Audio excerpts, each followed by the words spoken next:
draw the awareness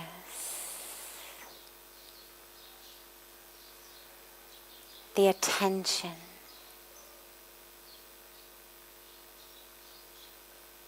from the world outside of you, the world of sights and sounds and sensations.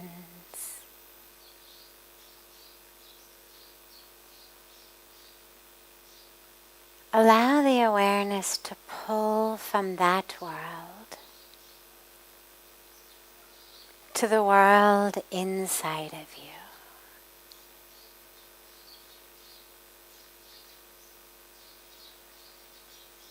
Just allow yourself to drop inward.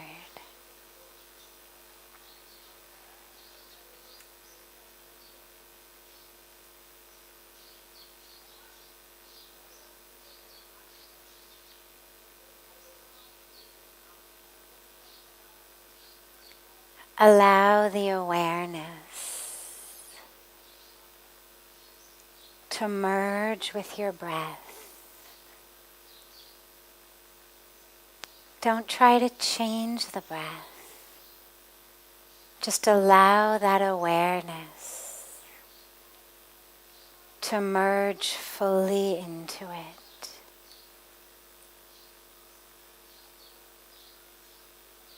The awareness becomes one with the breath as it flows in and flows out.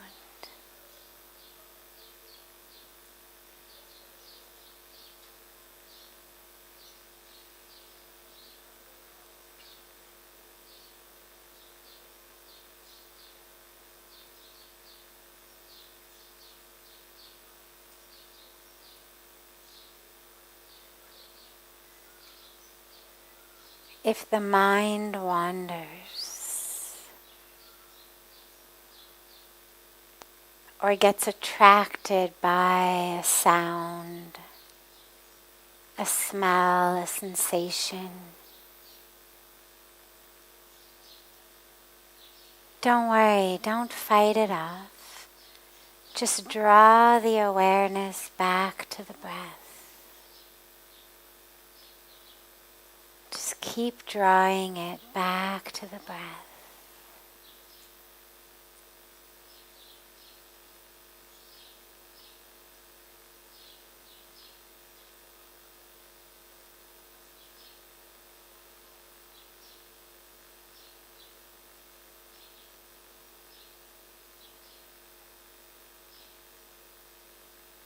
Allow the eye of inner sight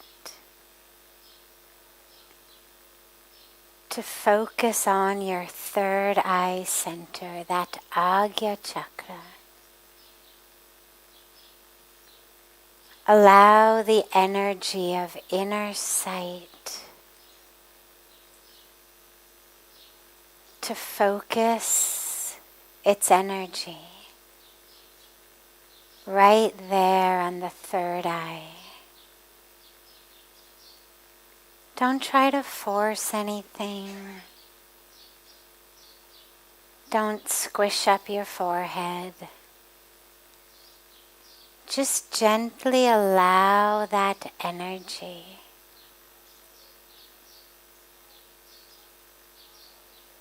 the energy of the mind's eye to focus that power onto your third eye center.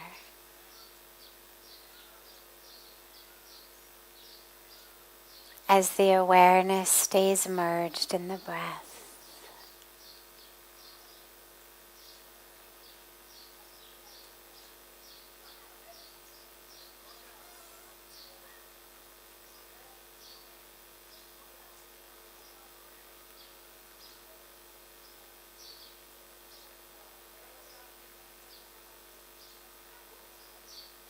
If the mind wanders, just bring it back.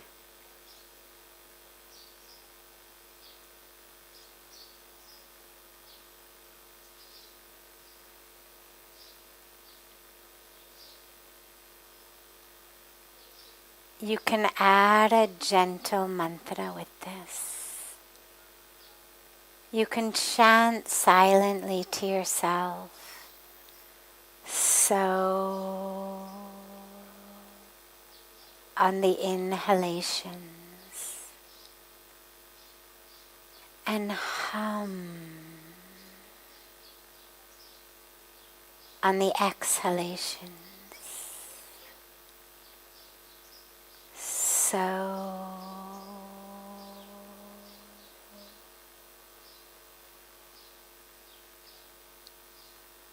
hum.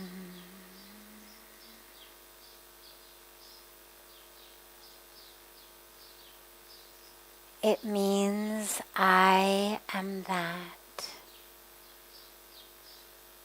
I am one with the universe. I am one with the Creator and one with creation. I am that. So,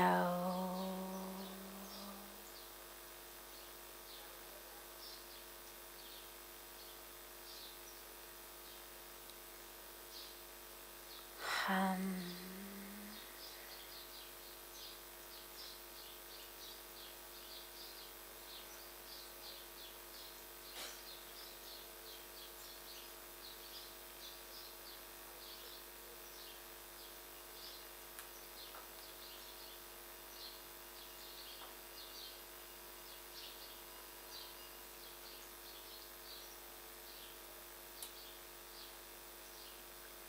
Ever so gently, bring the palms of your hands together at chest level and gently rub the palms of your hands against each other.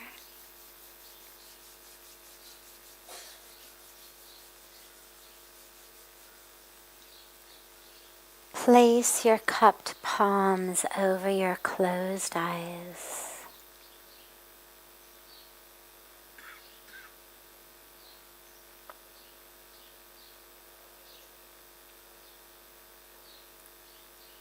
Slowly open your eyes into the palms of your hands and lower your hands.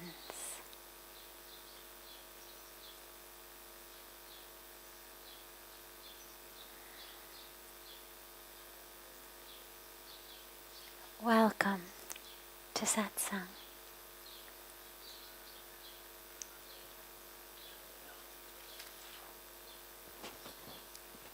Beginning with a question that's come in advance and then opening it to any questions that anyone here might have.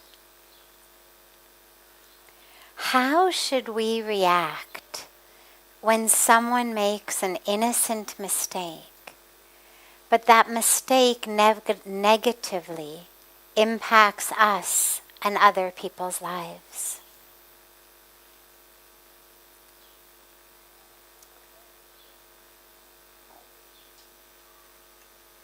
Given that time moves only in one direction, and we can't rewind it,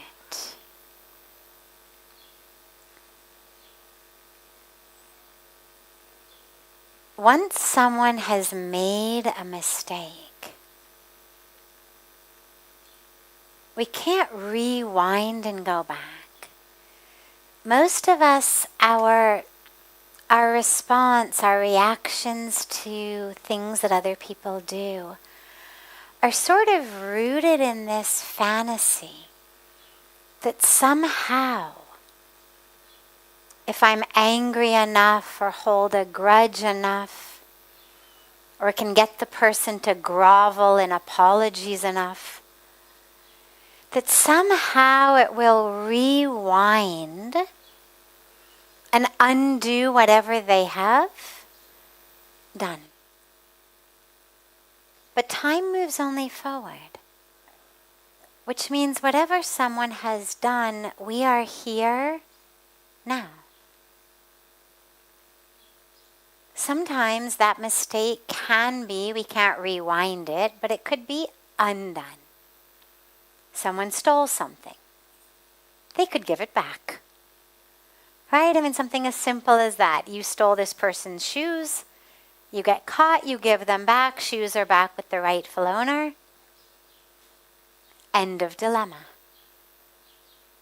But in most cases, that which happens isn't as simple as returning a pair of shoes back to the rightful owner. A lot of times what's gotten taken from us is our trust,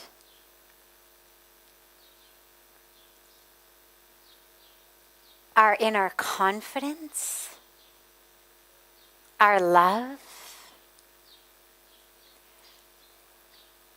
And it's very difficult to, you can't just give that back. Now, when someone makes mistakes, whether an innocent mistake as in they didn't know what they didn't mean to, really was just an accident, or they meant to, either way. From the perspective of the one who has been hurt, negatively impacted, all that we need to do is forgive.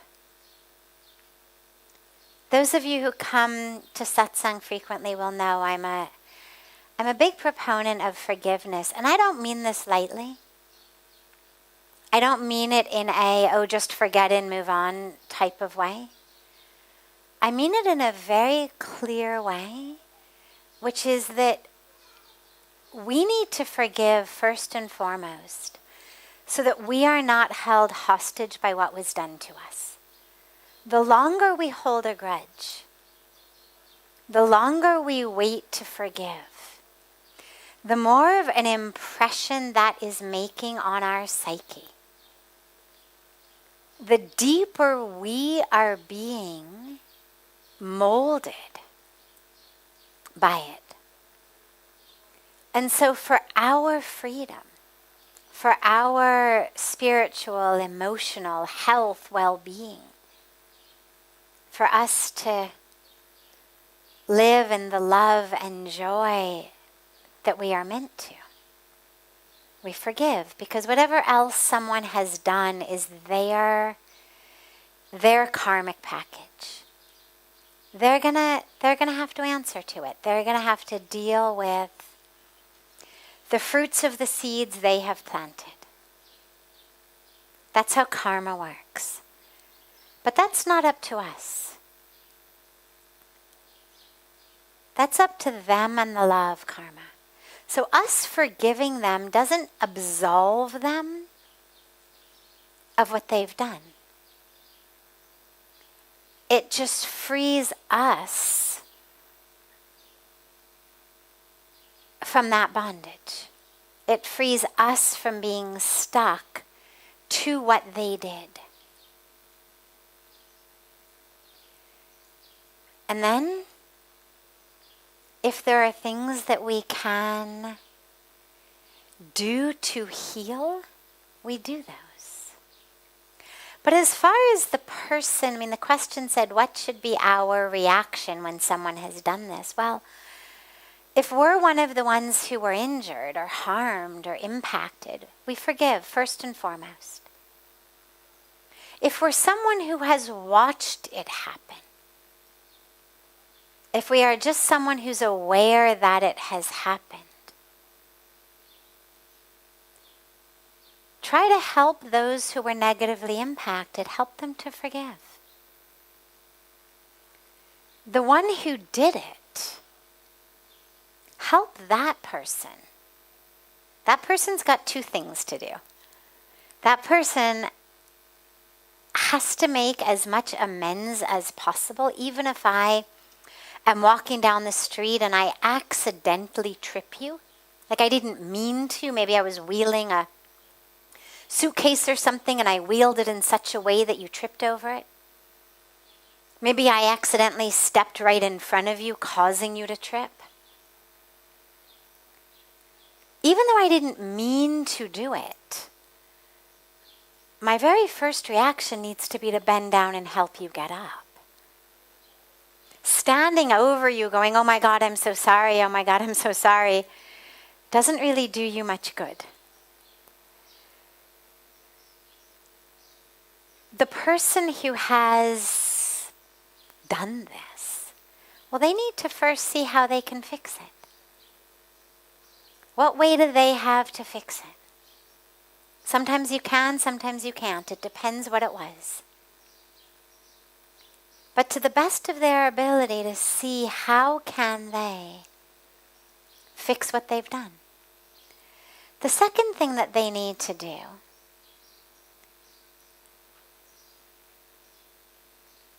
is to connect with and honor the one who was hurt, and this is where the apology comes in. Even if you didn't mean to do it, a lot of us think, well, I didn't mean to, why should I be sorry? I'm sorry doesn't mean I'm a horrible person, I'm at fault. I meant to. I'm sorry means that you are hurt. Knowingly, unknowingly, on purpose, by accident, that you are hurt saddens me. That I may have played a role in it, knowingly, unknowingly, purposely, by accident, saddens me further. I'm sorry.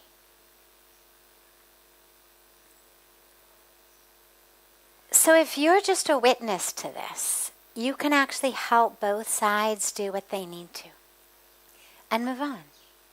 Too many of us get stuck in the mistakes that others have made and in the mistakes that we make. And that's the last and third thing that the person who did the mistake needs to do, which is forgive themselves. The person who was negatively impacted needs to forgive. But the person who did it also needs to forgive themselves. Because we hold on. Oh my God, I can't believe I did that. I'm such a horrible person.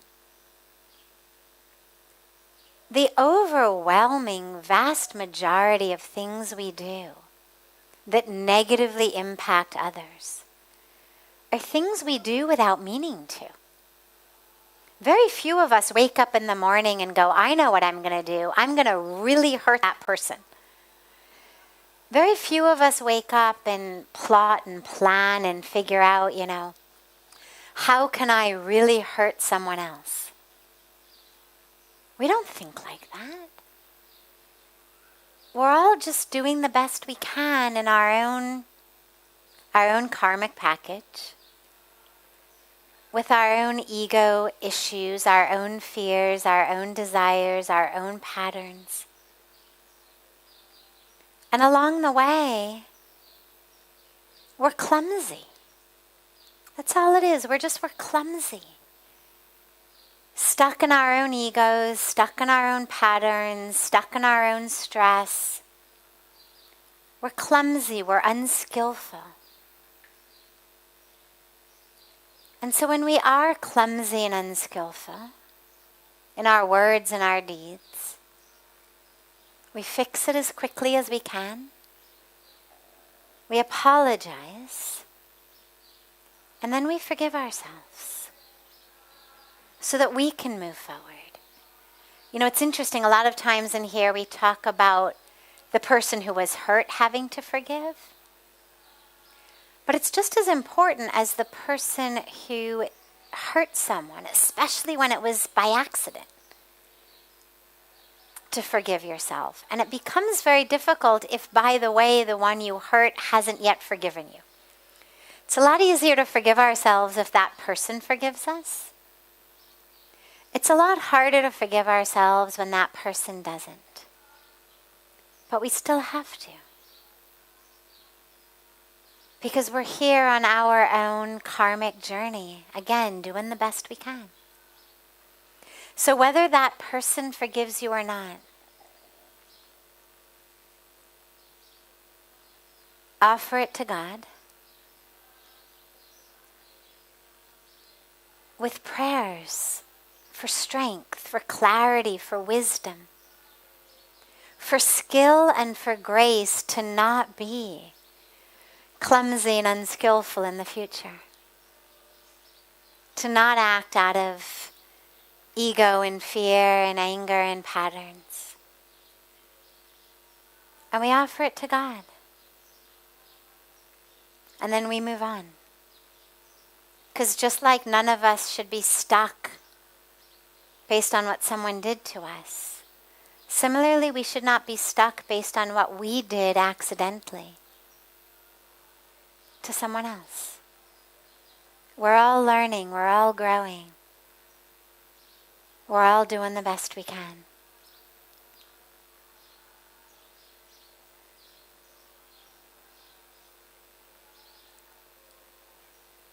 Does anyone here have any questions? Yes.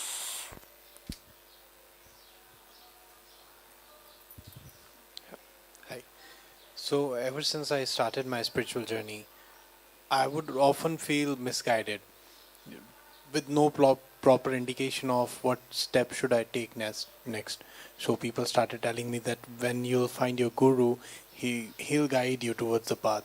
But then I started searching for my guru. But then people would tell me that, when you'll be ready, your guru will come to you and, take the step. And recently I read somewhere that guru is not a person, guru is a Tatwa. So my question is that, is guru a person or a Tatwa, and how to find a guru? Beautiful. So, a guru is literally the one who removes the darkness and brings light. That's what the word guru means.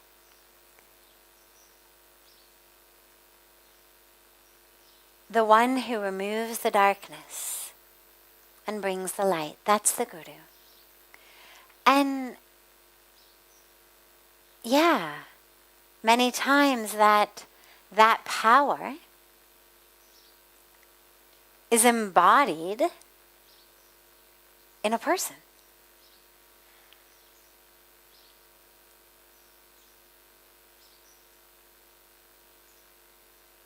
It's not that we need the guru to be in the form of a person.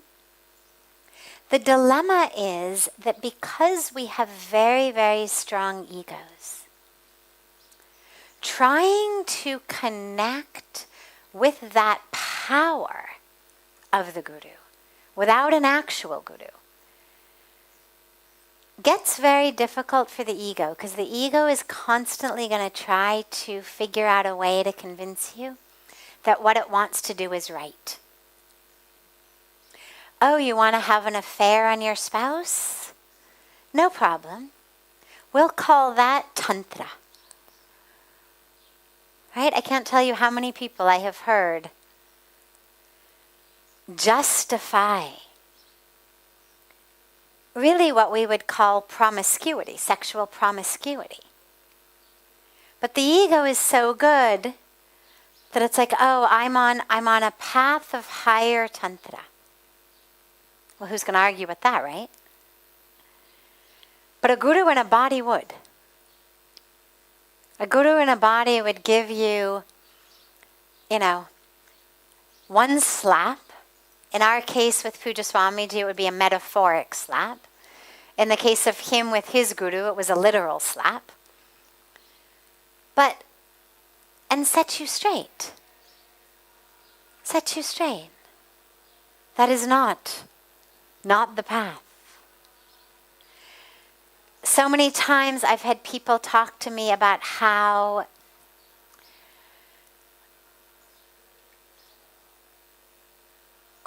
I won't go into all the details, but how basically a whole variety of different ego-satisfying patterns and tendencies are actually part of their spiritual growth. And they pull terms and ideas from literature. They just give it a name. If we don't have a guru, the ego gets wrapped up in all of that. The ego gets wrapped up in the idea that, the whole point of meditation is to manifest money and jobs and spouses and cars and houses and vacations and whatnot. And because the ego has a tendency already toward a sense of self that is this body, that is where it's been, what's happened to it, that is its role, its title, its relationships, its career, its bank account. The ego buys into that. So it's really easy for the ego to get co-opted by that. And this is the role that the guru plays, is to remove the darkness of ignorance. This is what in our tradition we speak about. We don't talk about original sin or original evil, but we talk about original ignorance. That ignorance that thinks that I am the body, I am my story. So the guru is the one who removes that ignorance, removes that darkness. And if you don't have one in a person, it's really easy to get wrapped up in the games of the ego. As far as you finding the guru or the guru finding you, it's both. Yes, when you are ready, you will find a guru. The guru will call you on some energetic level. But it's not that you're going to be sitting on your couch eating potato chips watching soap operas because you've decided that, well, the guru hasn't shown up, so I might as well just, hang out here. And suddenly the guru's going to slide down your chimney like Santa Claus and give you enlightenment. You've got to take the steps. You get up off the couch, you put away the bag of potato chips, you turn off the TV, and you start walking on your path. There's a lot that you can get from our scriptures, from commentary on scriptures, from inspirational books, from katha, from satsang, in person, online. There's a lot of ways to get wisdom and light and guidance until that actual guru manifests in your life. So don't give up and just wait on the couch. Keep moving on your path. Get as much wisdom and guidance as you can from all of these ways. And the guru will manifest. Beautiful. Does anyone else have a question? Yes, in the back.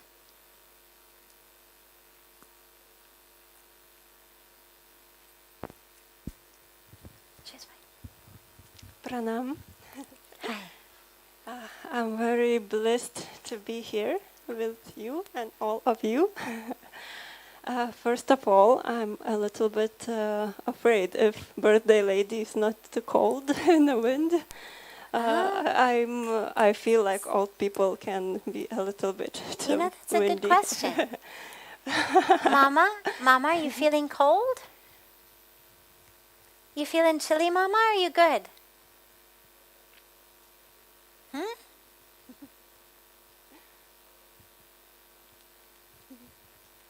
I think she's probably okay, but I take the word of God from everyone. So, bhaiya isko pankha band kar dijiyega na.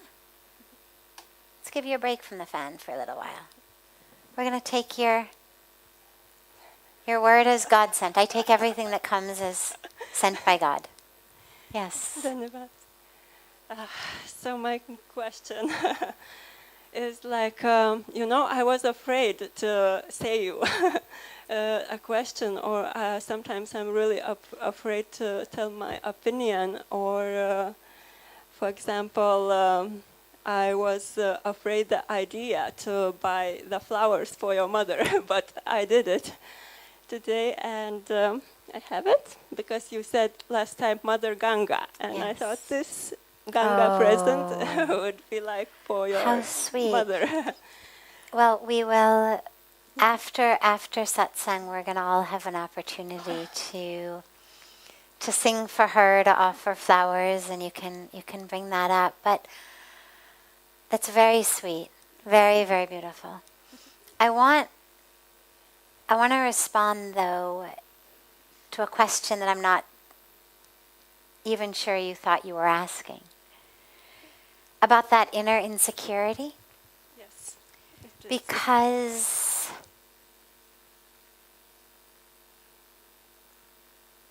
when you doubt yourself all the time, it injures your inner spirit. Like, you've got such a beautiful spirit. Look at that. Here you are. You don't even actually know my mom, but you're worried that the fan might be a little too much for her. You plan in advance and bring her flowers. What a beautiful heart you have. And yet, there's a voice in you that says, this isn't right. You shouldn't say it. You shouldn't do it. And these are things that are so, to me, objectively, unequivocally beautiful things. You know what I mean? Because sometimes we do have things to say that kind of could go either way. Maybe we mean it well, but we think somebody might not necessarily take it so well. But these are things that are so unambiguously kind that I'm concerned by your inner critic that is wearing away at your inner spirit, that's suffocating and squishing that beautiful spirit of yours. And I'm going to guess that at some time in your life, probably in early childhood, there were experiences of that spirit not being nourished and nurtured and appreciated and celebrated. Whether they were done consciously on purpose or unconsciously by accident, either way.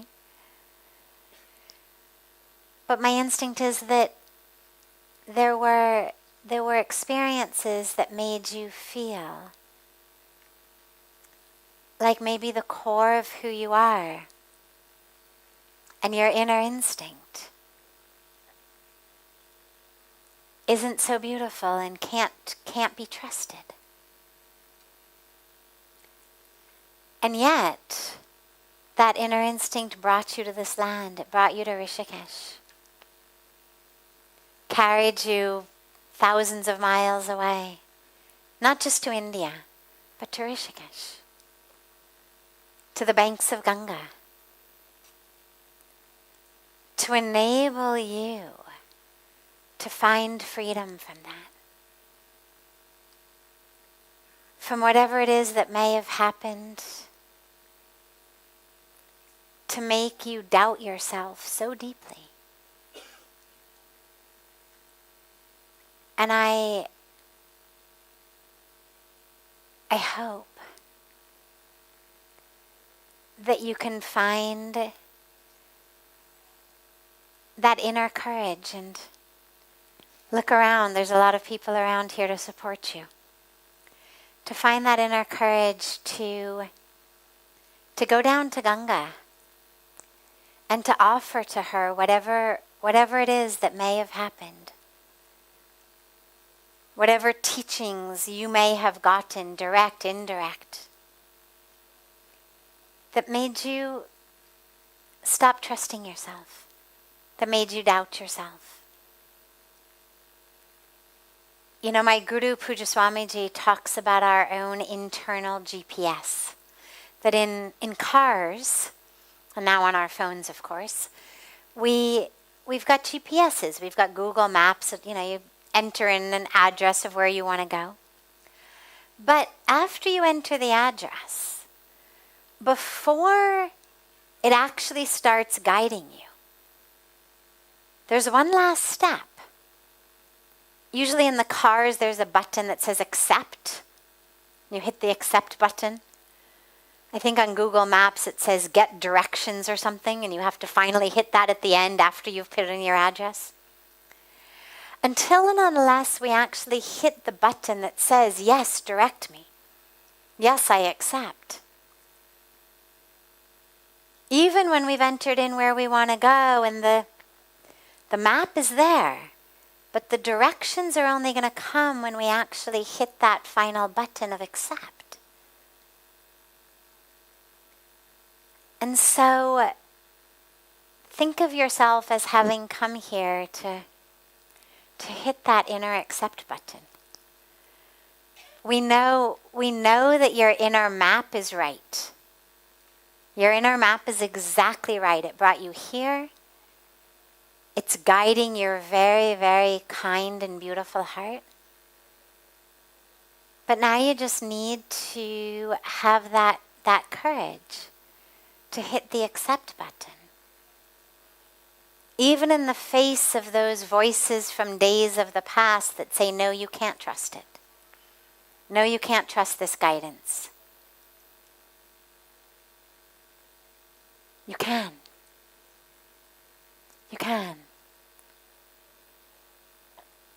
And so let Mother Ganga, let your beautiful Sangha, the beautiful community here, help support you in that.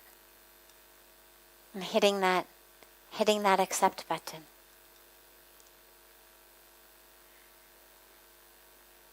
Beautiful.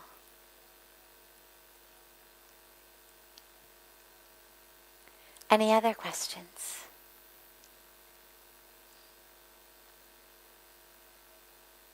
Beautiful. Anybody else? Yes, in the back. Pranam.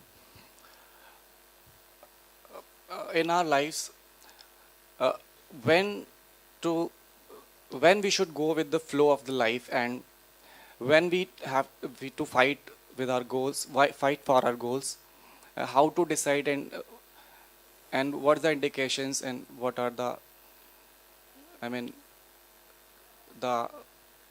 indications, Yeah. and what the difference between both? I get it, sure. So, when to go with the flow and when to row the boat with a lot of energy. They actually go together. It's not an either or.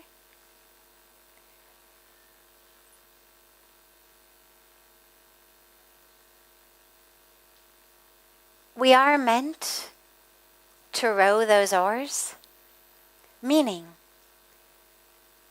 to do our duty, to fulfill our dharma, to act in alignment with that. That's what Bhagavan Krishna spent 700 verses of the Bhagavad Gita to explain to us. How to act. That it's not just go with the flow. I mean, that's what Arjun was prepared to do. Fine, okay, they're not giving me any land. Okay. Forget it. No problem. Maybe it was meant to be. And that's where Bhagavan Krishna comes in and says,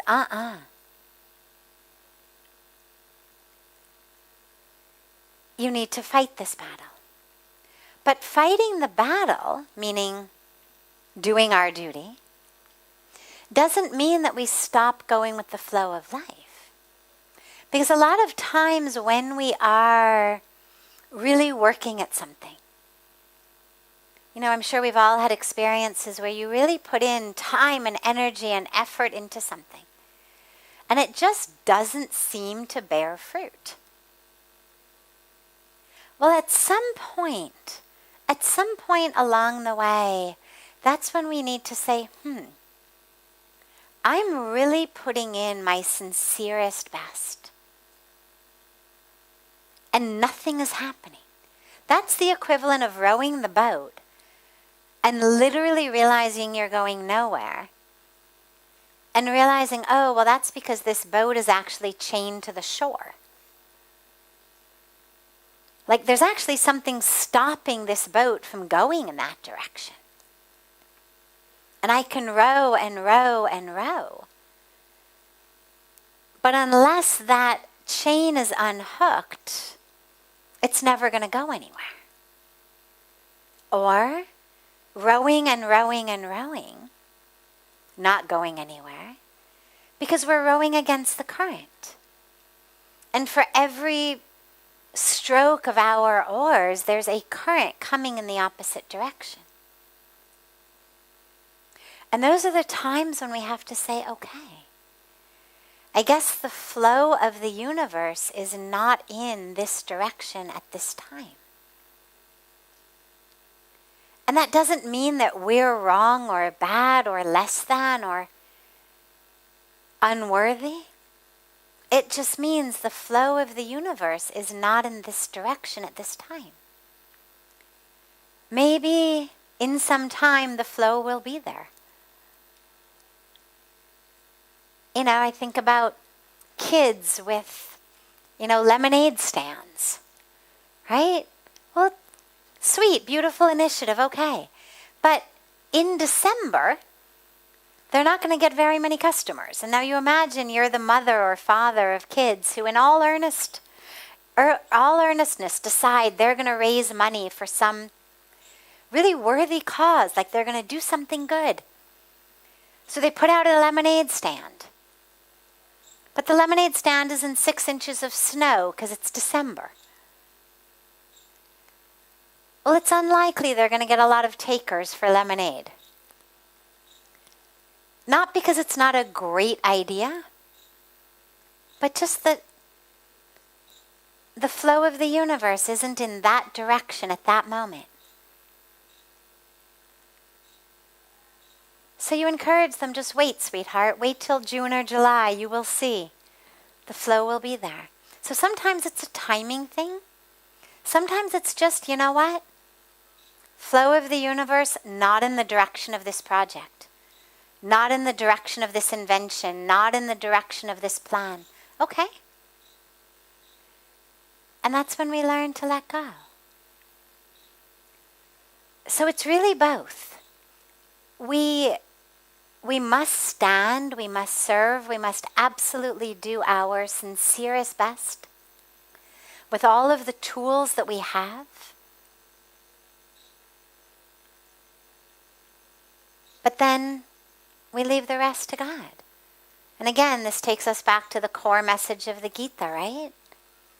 Do your best, but don't be attached to those fruits of your labor.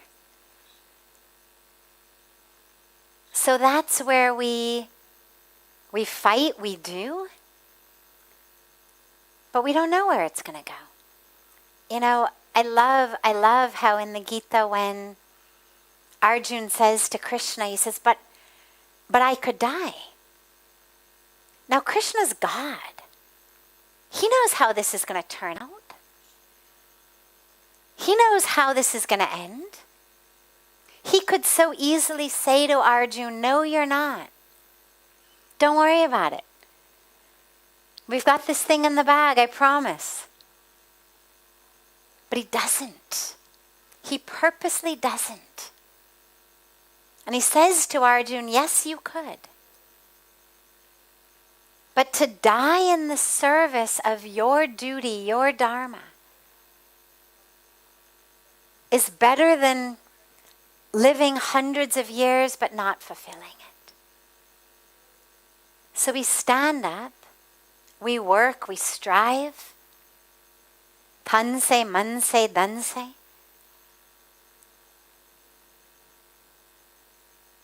And we leave the rest to God. And if we have an opportunity, if we realize we're rowing our boat upstream, and we can simply turn it around. So the solution when you realize you're rowing it upstream isn't, oh my God, forget it. I guess I'm just meant to not get anywhere. But maybe the flow of the universe is actually in the totally opposite direction. And if you could just align yourself and your boat with that direction, then you'd see how fast you go. But that requires the ability to surrender into the divine will.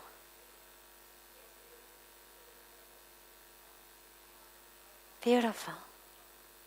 Beautiful. As I mentioned yesterday, to those of you who were with us yesterday, today is my mom's birthday. It's her 78th birthday today. And so we have a very special satsang tradition when it's someone's birthday, which is we sing happy birthday in as many languages as we have present in our community that night. So let's start with English, because we can all do that. And then if you can do happy birthday in any other language, you'll raise your hand and we'll come around and you can do it. हाँ, उसके बाद पहले English में कर लेंगे, then we will come to you. So let us together sing, and her name is Sue. So let us together sing.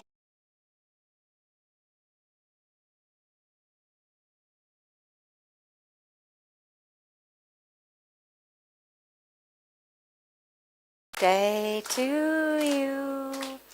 Happy birthday, dear Mom. Happy birthday to you.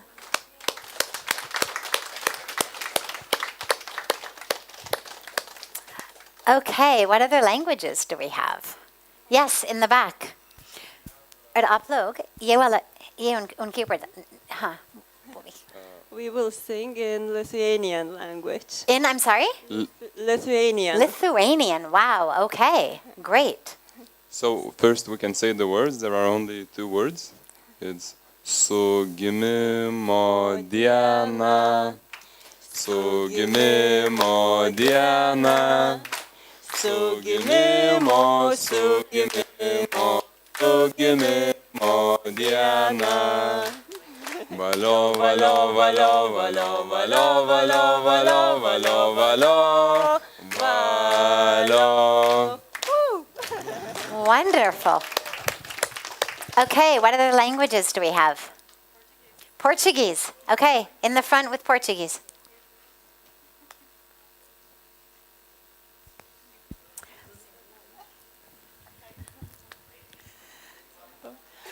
Parabéns pra você nessa data querida. Muitas felicidades, muitos anos de vida. Thank you. Other languages. आशीष भैया आपका बंद हो गया यहाँ. In Hindi. Yes, of course. जय माता दी. तुम जियो हजारों साल साल के दिन हो 50,000. तुम जियो हजारों साल साल के दिन हो 50,000. Happy birthday to you. Janamdin Mubarak, Mubarak, Mubarak. Thank you. Hey, Mama, they're all singing for you. Look at that. Okay, other languages.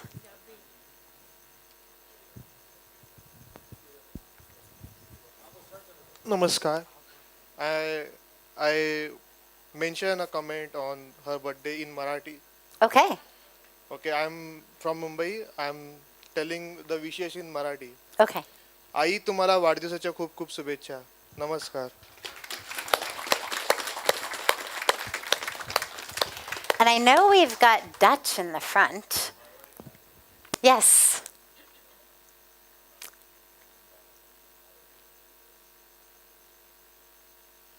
Karen Kodena.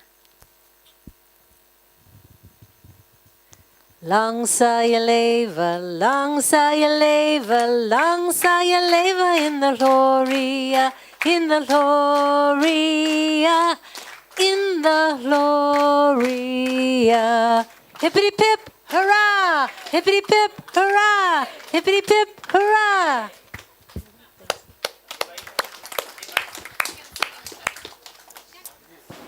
Any other languages? Oh, Czech.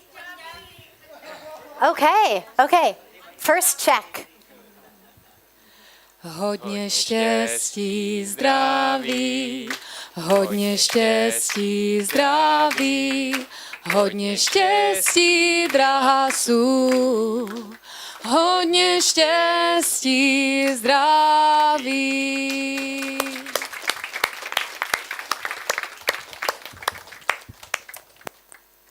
Yes, in the back. What language? Punjabi. Okay. ਮਾਂ ਮਾਂ ਤੈਨੂੰ ਜਨਮ ਦਿਨ ਦੀ ਬਹੁਤ ਬਹੁਤ ਖੁਸ਼ੀਆਂ ਔਰ ਮਾਂ जुगों जुग जियो माँ माँ जन्मदिन की बहुत बहुत खुशियाँ हैप्पी बर्थडे माँ नाउ कम उर्दू उर्दू उर्दू और बादशाह और ਤੁਹਾਡਾ ਜਨਮ ਦਿਨ ਹੈ ਅੱਜ ਉਹ ਬਾਦਸ਼ਾਹ ਤੁਹਾਡਾ ਜਨਮ ਦਿਨ ਹੈ ਅੱਜ ਬਹੁਤ ਬਹੁਤ ਵਧਾਈ ਹੋਵੇ ਤੁਹਾਨੂੰ ਬਹੁਤ ਬਹੁਤ ਵਧਾਈ ਹੋਵੇ ਤੁਹਾਨੂੰ ਜੈ ਮਾਤਾ ਦੀ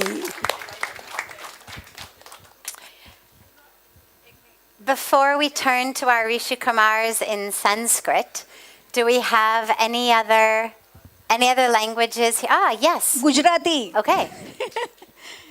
તમે જુગ જુગ જીવો મારી માં તમે જુગ જુગ જીવો મારી માં તમે જુગ જુગ જીવો મારી માં ઈશ્વરની કૃપા તમારા પર ખૂબ ખૂબ વરસે અને ઈશ્વરની ખૂબ ખૂબ આશીષ તમે હંમેશા પામો પ્રણામ. And now our Rishi Kumars in Sanskrit.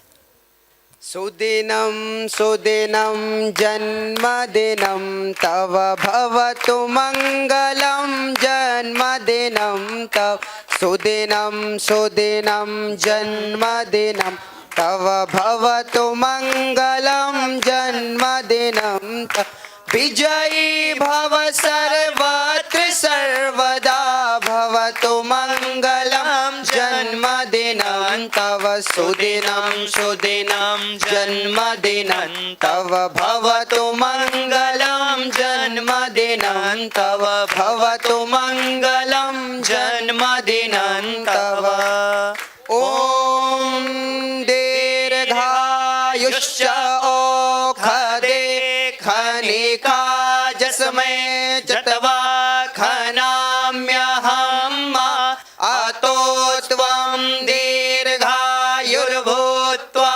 शतवर्षा विरोहता